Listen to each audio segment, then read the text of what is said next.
Welcome sa Panlasang Pinoy. Staple food natin talagang mga Pilipino ang kanin, di ba? Kaya naman nag-e-enjoy tayo sa iba't ibang mga luto dito. Para sa ating episode ngayong araw na to, ipapakita ko sa inyo kung paano ako magluto ng pork chow fan.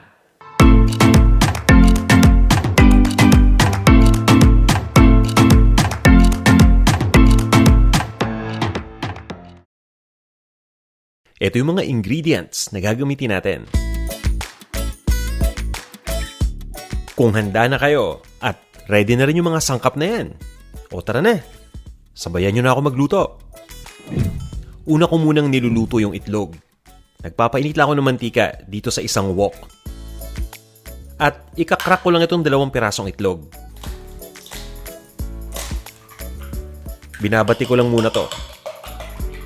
At once na mainit na yung mantika, iprito na natin itong itlog.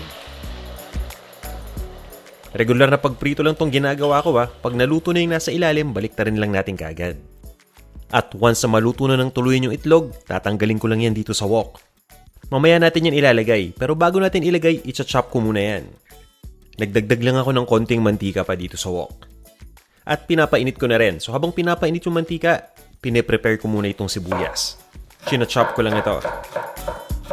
And again guys, wala tayong problema kahit anong kulay ng sibuyas ang gamitin niyo, okay lang yan. Igisa lang natin tong sibuyas hanggang lumambot na. At pagkatapos niya ilalagay ko na yung giniling na baboy o yung ground pork. Pero mas maganda sana kung meron kayong inihaw na liempo na available. Pero syempre, di ba, sino ba naman ang magkakaroon ng inihaw na liempo na leftover? Karaniwan kasi kapag nagluluto ako ng pork chow fan, nag-iihaw talaga ako ng liempo dahil mas masarap yung lasa nun kapag niluto natin ito kasama yung kanin. Pero nga syempre, di ba, for convenience sake, pwede tayong gumamit ng ground pork.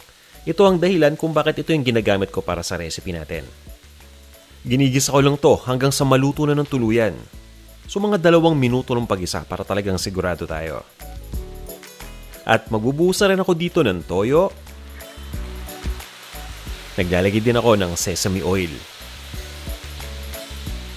At eto naman yung hoisin sauce.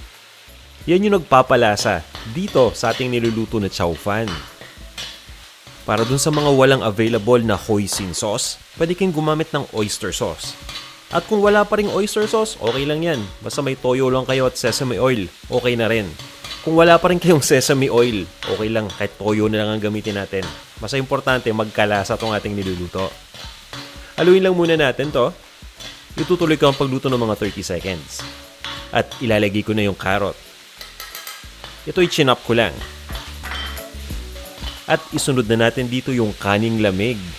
Diba? Kapag nagluluto tayo ng sinangag o ng fried rice, dapat kaning lamig lagi ang gagamitin natin. Kasi buhaghag na yan. So may iwasan natin yung pagdikit-dikit ng mga kanin sa isa't isa. Itutuloy ko lang ang pag-stir fry dito ng mga 2 minutes pa. Maglalagay din ako dito ng green peas.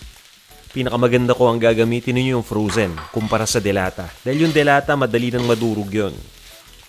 At ito naman yung dahon ng sibuyas na chinop ko lang. Lutuin lang natin ito ng 1 minuto. At pagkatapos ay titimplahan ko na to. Naglalagay lang ako ng ground white pepper. At ng asin.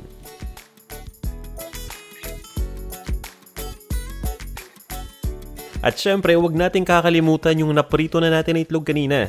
So, chinop ko ng itlog. Ilalagay ko na dito. Paghalu-haluin lang natin lahat ng mga ingredients. At yan, ready na to.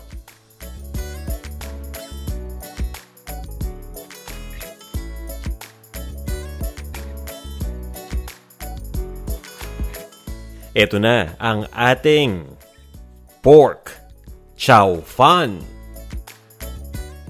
Tara, kain na tayo.